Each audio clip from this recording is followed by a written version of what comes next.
Hello class 9th, welcome again to this video. और आज यहाँ पे हम लेके चल रहे हैं आईसीएसई क्लास 9th का चैप्टर 1, जो कि फिजिक्स का फर्स्ट चैप्टर है, मेजरमेंट एंड एक्सपेरिमेंटेशन। तो सबसे पहले समझ लेते हैं कि मेजरमेंट क्या है और इसकी नीड क्या है। मेजरमेंट, हम कोई भी चीज अपनी डेली लाइफ में करते हैं तो उसके लिए हमें मेजरमेंट की नीड होती है। अब यहाँ पे अपन को देखना है need of unit of measurement. So need of unit of measurement में हमें ये देखना है कि फॉर एग्जाम्पल अगर हमको किसी का गिवन क्वांटिटी की हमको मेजरमेंट करना है, हमको गिवन क्वांटिटी का मेजरमेंट करना है, तो उसके लिए हमें क्या करना पड़ेगा। यहाँ पे स्टैंडर्ड क्वांटिटी दी हुई है, स्टैंडर्ड फिजिकल क्वांटिटी गिवन होगी, उसके रिस्पेक्ट में हम क्या करेंगे, गिवन क्वांटिटी को रखेंगे। बस यहाँ पे शर्त क्या होनी चाहिए कि इस गिवन क्वांटिटी और जो स्टैंडर्ड क्वांटिटी है इन दोनों के नेचर में सेम होना चाहिए।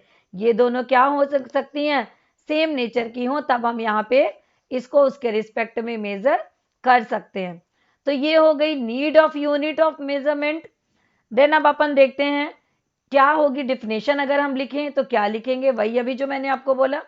Measurement is the process of comparison of the given physical quantity with the known standard quantity of the same nature. हमको क्या करना पड़ेगा, नॉन स्टैंडर्ड क्वांटिटी रखेंगे और गिवन फिजिकल क्वांटिटी रखेंगे जिसका हमको वेट करना है। इन दोनों के कंपैरिजन को ही हम मेजरमेंट बोलते हैं। फॉर एग्जाम्पल हमको क्या करना है, 2 kg शुगर का वेट करना है, तो हम क्या रखेंगे, एक तरफ लिखेंगे नॉन स्टैंडर्ड क्वांटिटी और एक तरफ लिखेंगे गिवन फिजिकल क्वांटिटी। इन दोनों को कंपेयर करेंगे और हम वेट कर लेंगे 2 kg शुगर का। तो अब यहाँ पे स्टैंडर्ड क्वांटिटी मेजरमेंट के लिए हमें किसकी जरूरत पड़ रही है, यूनिट की जरूरत पड़ रही है। तो यूनिट क्या होती है, अब यहाँ पे समझते हैं what is unit. So unit is the quantity of the constant magnitude which is used to measure the magnitude of the other quantities of the same nature. जो हम अदर क्वांटिटी जिसका सेम नेचर है उसको नापने के लिए, उसके magnitude को नापने के लिए, उसके मैग्नीट्यूड को मेजर करने के लिए जिस कांस्टेंट मैग्नीट्यूड की क्वांटिटी को हम रखते हैं उसे ही हम बोलते हैं यूनिट। अब यहाँ पे इस यूनिट पे दो चीजें होती हैं। फॉर एग्जाम्पल जैसे मैंने अभी 2 kg शुगर की बात करी, तो 2 kg शुगर में अब क्या हो गया, इसके लिए यूनिट क्या ले रहे हैं अपन, 2 kg। 2 kg पे एक हो गई यूनिट और दूसरी हो गई न्यूमेरिकल वैल्यू। तो यहाँ पे यूनिट हो गई kg और न्यूमेरिकल वैल्यू हो गई 2। तो फर्स्ट क्या बोलेंगे हम, the unit is which the quantity is being measured. Unit क्या होती है, हमको यूनिट वो होती है जिसमें हमें उस क्वांटिटी को क्या करना पड़ता है, मेजर करना पड़ता है। The unit in which the quantity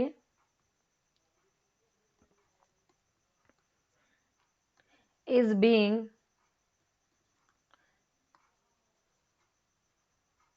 measured।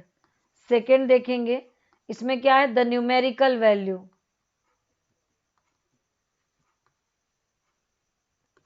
एक तो हमें चाहिए यूनिट, दूसरी चाहिए हमें numerical value.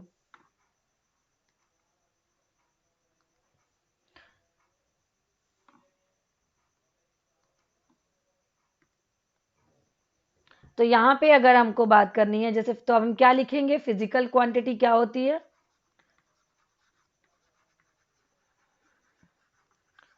Physical quantity is equal to numerical value, value into क्या बताएंगे उसको, यूनिट।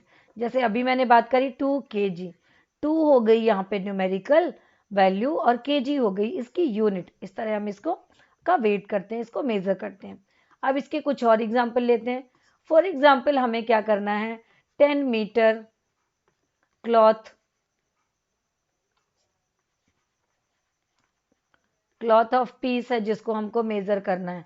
तो इसके लिए हमको क्या करना पड़ेगा, इसके लिए हम लेंगे unit metre. Unit metre means, unit metre क्या होता है, यूनिट मीटर में 1 मीटर होते हैं।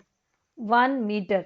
तो इस 10 मीटर को नापने के लिए हमको क्या करना पड़ेगा, इस यूनिट मीटर के साथ हमें कितने टाइम जाना पड़ेगा, 10 टाइम्स मूव करना पड़ेगा। तो हमको आज मेजर कर लेंगे हम 10 मीटर को। इसके बाद अगर मान लीजिए हमको लेना है 5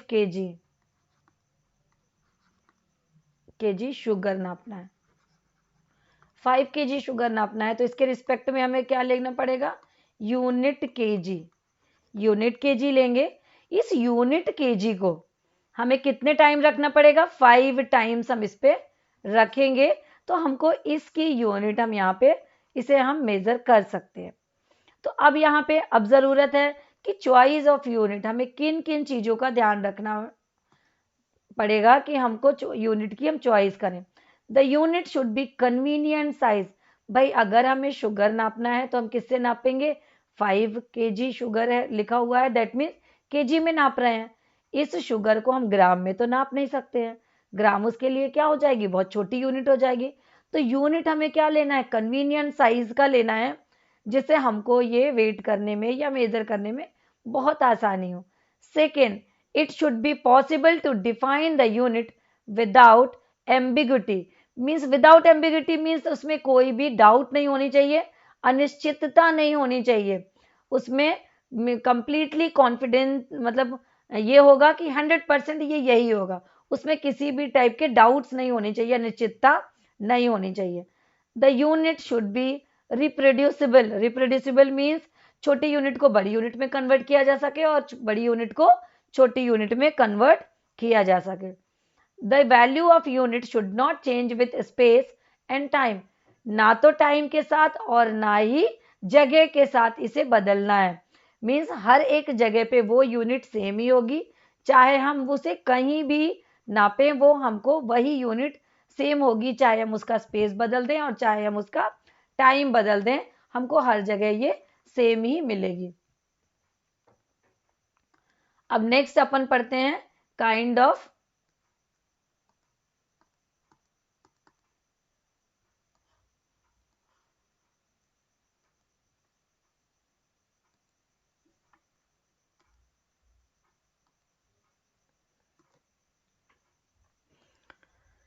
नेक्स्ट अपन देखते हैं kind of unit.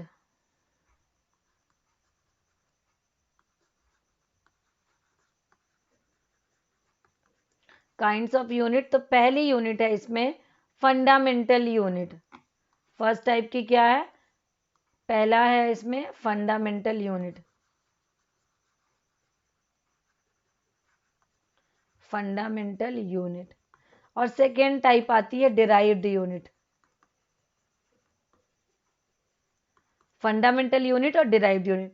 So fundamental unit ये होती हैं कि हम इसे कहीं भी चेंज ना कर सकें, सेम एज इट इज हम इसे यूज करें और इसी से डिराइव्ड यूनिट का फॉर्मेशन हो।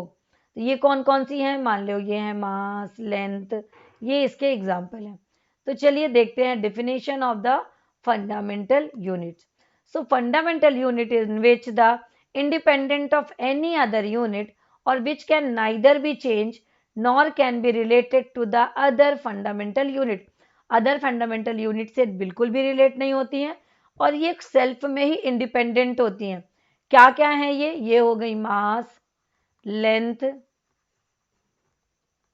Time, temperature, current and amount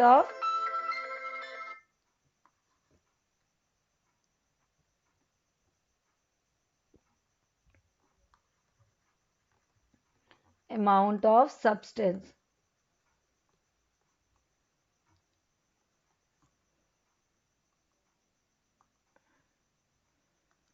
तो ये सारी यूनिट जो हैं सेल्फ में इंडिपेंडेंट होती हैं, इन्हें हम किसी अदर यूनिट से ऑब्टेन नहीं कर सकते, इसीलिए हम इन्हें क्या बोलते हैं, फंडामेंटल यूनिट। अब बात आती है डिराइव्ड यूनिट क्या होती है। Derived unit are those which depend on the fundamental unit or which can be expressed in term of the fundamental unit। derived unit कहाँ से बनती है, derived unit बनती है फंडामेंटल यूनिट से। फॉर एग्जाम्पल अगर हमको बात करनी है कि हमें निकालना है area.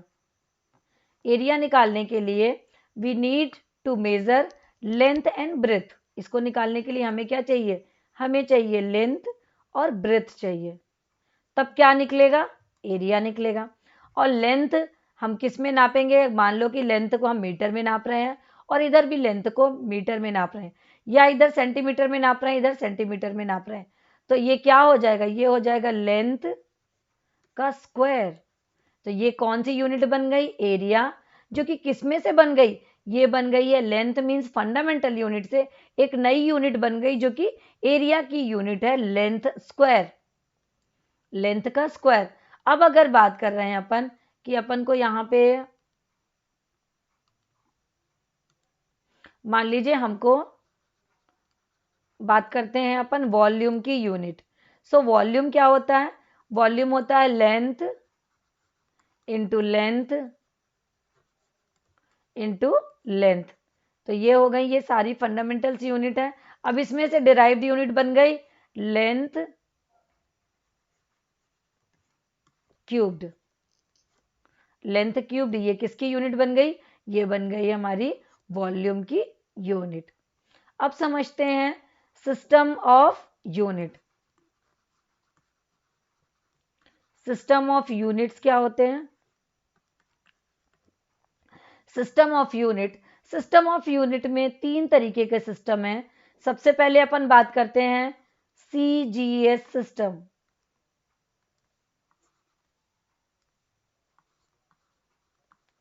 CGS system, CGS system में अब यहाँ पे ये कहाँ का है, ये फ्रेंच सिस्टम है, ये फ्रेंच सिस्टम है। इसमें हम क्या रखते हैं, इसमें हम लेंथ के लिए रखेंगे सेंटीमीटर, सेंटीमीटर रखते हैं लेंथ के लिए। अब इसमें हम मास के लिए क्या रखते हैं, क्योंकि यूनिट में क्या चाहिए, तीन चीजें हुई, सिस्टम ऑफ यूनिट में हमें तीन चीजों की जरूरत पड़ती है। तीन चीजें क्या क्या होती हैं, पहली चीज है लेंथ, सेकेंड होता है मास और थर्ड होता है टाइम। तो लेंथ के लिए सीजीएस में हमने दे दिया सेंटीमीटर, मास के लिए इसमें देते हैं ग्राम और टाइम के लिए देते हैं सेकेंड। इसीलिए हम इसे बोलते हैं CGS system, centimetre gram second system, जो कि फ्रेंच सिस्टम है। ये हो गया फर्स्ट टाइप का सिस्टम।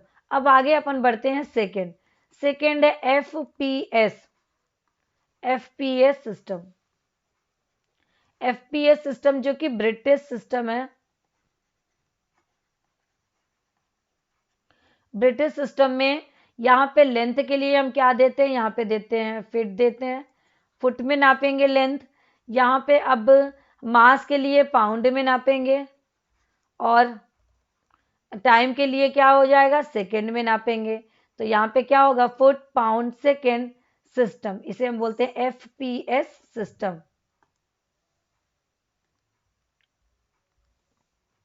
एफपीएस सिस्टम के बाद थर्ड टाइप का सिस्टम आता है MKS system. MKS system means इस सिस्टम में लेंथ के लिए हम क्या दे रहे हैं, लेंथ के लिए हम दे रहे हैं मीटर और मास के लिए हम दे रहे हैं किलोग्राम और टाइम के लिए दे रहे हैं सेकेंड। इसे हम मेट्रिक सिस्टम भी बोलते हैं, मेट्रिक सिस्टम। तो ये हो गए। बट अभी क्या है, ये तीनों सिस्टम क्या है, ओल्ड सिस्टम थे, इनको अब यूज नहीं करते हैं। अब नया हम देखते हैं एसआई यूनिट या एसआई सिस्टम।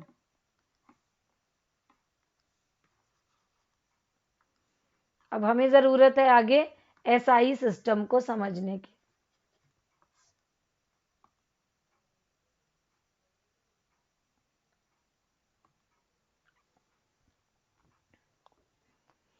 सो एसआई सिस्टम में, एसआई सिस्टम में सबसे पहले हम समझते हैं कि फंडामेंटल यूनिट्स क्या हैं in SI system. Fundamental quantities,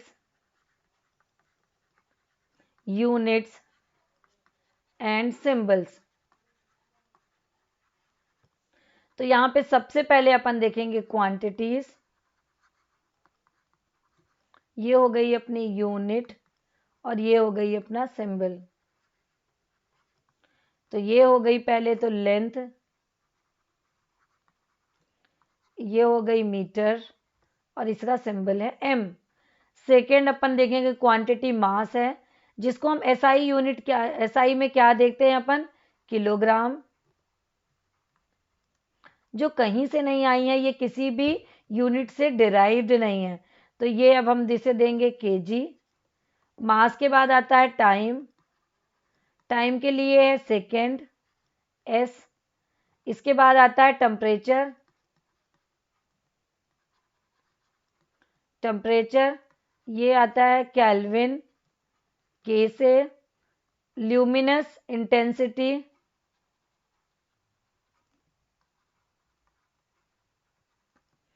luminous intensity ये है कैंडेला, सीडी से रिप्रेजेंट करते हैं।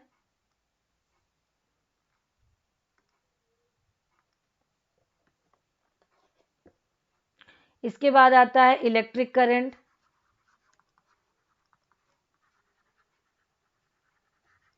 Ampere,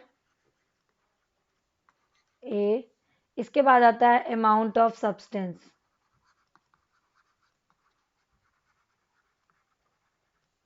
amount of substance mole, इसे हम रिप्रेजेंट करते हैं मोल से। अब अपन बात करते हैं, इसमें दो कॉम्प्लीमेंट्री मिली हुई है, एंगल, इसका होता है रेडियन, आरडी, और होता है सॉलिड एंगल।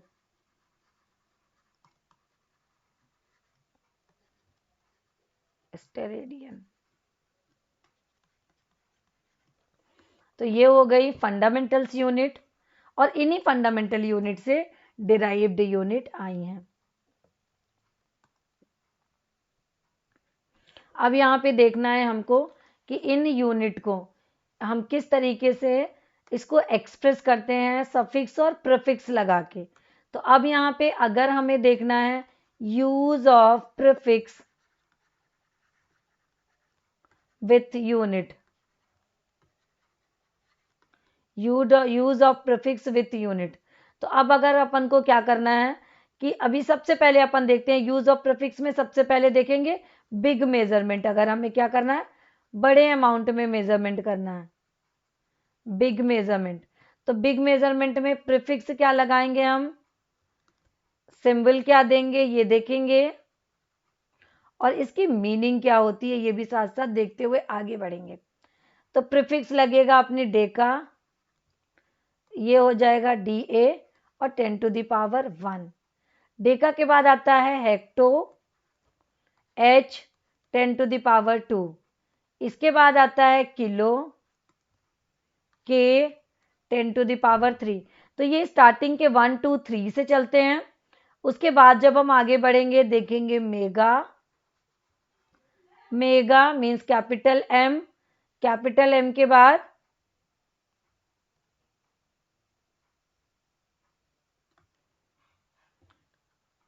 मेगा, मेगा में अब क्या होगा, इसमें स्टार्टिंग के फर्स्ट है, ध्यान दीजिए 1 और 2 और 3 की पावर आएगी। अब यहाँ से क्या होगा, मेगा में क्या होगा 10⁻6 आ जाएगा। तो यहाँ पे क्या है, पावर को 3 पे के मल्टीप्लिकेशन में ये बढ़ने लगेगा। मेगा के बाद अब अपन देखते हैं गीगा, गीगा के बाद आता है टेरा, टेरा के बाद आता है पेटा, पेटा के बाद आता है एक्सा, एक्सा के बाद आता है जेटा, और फिर आता है योटा। ये कौन सी यूनिट्स हैं, हम ये बिगर यूनिट की तरफ चल रहे हैं, छोटे से बड़ी की तरफ चल रहे हैं। सो गीगा को रिप्रेजेंट करते हैं कैपिटल जी से, और ये क्या हो गया 10⁻9 आ गया। और टेरा, टेरा को रिप्रेजेंट करेंगे हम टी से, इसे हम रिप्रेजेंट करेंगे पी से, इसे हम रिप्रेजेंट करेंगे ई से, इसे हम रिप्रेजेंट करेंगे जेड से, इसे हम रिप्रेजेंट करेंगे वाई से। अब ये हो गया 10⁻9, 10⁻12, 10⁻15, 10⁻21,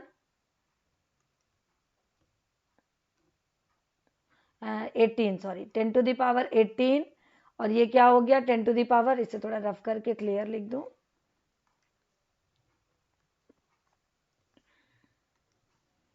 10⁻18, ये हो गया 10⁻21 और ये हो गया 10⁻24। तो ये हो गई इसकी पावर। इसकी मीनिंग ये होती है कि गीगा मतलब होता है 10⁹, टेरा में 10⁻12। तो इस तरीके से हमने क्या देखा कि हमने use of prefix with the unit. तो अपन कौन सी यूनिट कर रहे हैं, बिग यूनिट को कर रहे हैं। जब हम बिगर यूनिट में जाएंगे तो इन फंडामेंटल यूनिट के साथ हम ये प्रीफिक्स को लगा देंगे, तो इसका मतलब कि ये होगा Deka KG, hecto KG, kilo KG, mega KG, इस तरीके से हम इसको बढ़ेंगे। अब सपोज हमको बिगर यूनिट की तरफ हम चल रहे थे, अगर हमें स्मॉल यूनिट की तरफ मूव करना है, तो हम अगर स्मॉल यूनिट की तरफ मूव करेंगे तो उसे किस तरीके से लिखेंगे ये समझते हैं। स्मॉल यूनिट में अगर अपन जा रहे हैं, स्मॉल मेजरमेंट के लिए ज़रूरत है हमें, तो स्मॉल मेजरमेंट के लिए हमें क्या देना पड़ेगा, प्रीफिक्स, सिंबल, और उसकी मीनिंग क्या है ये अपन समझते हैं। तो इसमें क्या हो जाएगा, डेसी,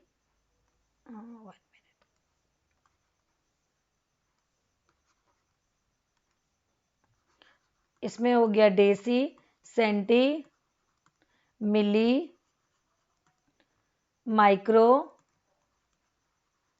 नैनो, पीको, फेम्टो, यहाँ तक देखते हैं अपन। तो इसको हम सिंबल क्या होता है, इसका डी, इसका हम स्मॉल टी, इसका हम, उसमें अपन ने देखा है कि मोस्टली अपन को कैपिटल लेटर मिल रहे थे, यहाँ पे एम। अब माइक्रो के लिए हमको क्या देना पड़ेगा, यहाँ पे ये सिंबल देते हैं म्यू, यहाँ पे अब नैनो के लिए एन, पीको के लिए पी, और फेम्टो के लिए एफ। अब इसका मतलब क्या है, इसमें देंगे 10⁻⁻1, 10⁻⁻2, 10⁻⁻3, यहाँ तक सेम एज इट इज चलेंगे प्रीवियस की तरह, बस वहाँ पे पॉजिटिव वैल्यू थी, यहाँ पे नेगेटिव में पावर आएगा। इसके बाद ये हो गया 3, 4 को अब हम क्या करेंगे 10⁻6, 10⁻9, 10⁻12, 10⁻15, ये इस तरह हम आगे बढ़ेंगे। अब इसमें देखते हैं, सपोज फेम्टो के बाद क्या था अपने को, एटो, जिप्टो और योटो। सिंबल क्या होगा, ए, जेड, और ये क्या हो गया वाई। अब इसमें क्या हो गया 10⁻−18, 10⁻−21, 10⁻−24। तो वो हो गई बड़ी यूनिट, ये हो गई हमको जब छोटी यूनिट में देनी होती है। तो चलिए एक दो एग्जाम्पल से समझ लेते हैं। फॉर एग्जाम्पल लिखा हुआ है 2.5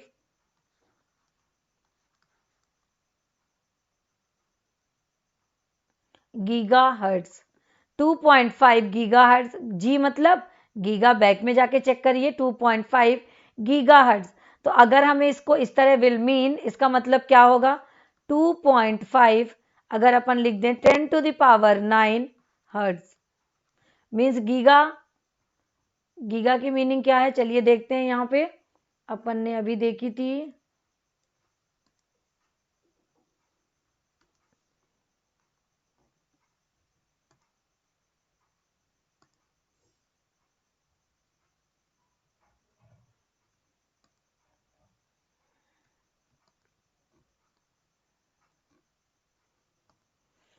तो गीगा मतलब होता है 10⁹9, और 10⁹9 और आगे लिख देंगे हर्ट्ज। इसकी मीनिंग ये होगी। अगर मान लीजिए कि यहाँ पे लिखा है 5.0 m, और ये क्या है, ये सिंबल है रो का। तो अब यहाँ पे मान लीजिए कि m मतलब मेगा, और क्या है ये ओम, मेगा ओम लिखा हुआ है, ये किसका सिंबल है, ओम का, मेगा ओम। अब मेगा ओम को हम किस तरीके से लिख सकते हैं, मेगा ओम मतलब 5.0 इंटू 10⁶, मेगा का मतलब होता है 10⁶ ओम। ये हो गई इसकी मीनिंग। फॉर एग्जाम्पल अगर हमने लिख दिया 2.0 ms, 2.0 ms, m मतलब मिली सेकेंड, 2.0 मिली सेकेंड, तो ms का मतलब मिली सेकेंड, तो इसे हम और क्या लिख सकते हैं 2.0 इंटू 10⁻³ सेकेंड। तो ये इस तरीके से हम यूनिट को इस तरीके से बड़ी से छोटी में और छोटी से बड़ी में भी बदलते हैं, और यहाँ पे हम पावर में लिख करके उसे कन्वीनियंट वे में हम शो करते हैं। तो इस वीडियो में इतनी तक ही बातें। नेक्स्ट वीडियो में इस चैप्टर से रिलेटेड नेक्स्ट चीज़ों को हम डिस्क्लोज करेंगे। पढ़ते रहिए, फिर मिलते हैं नेक्स्ट वीडियो में।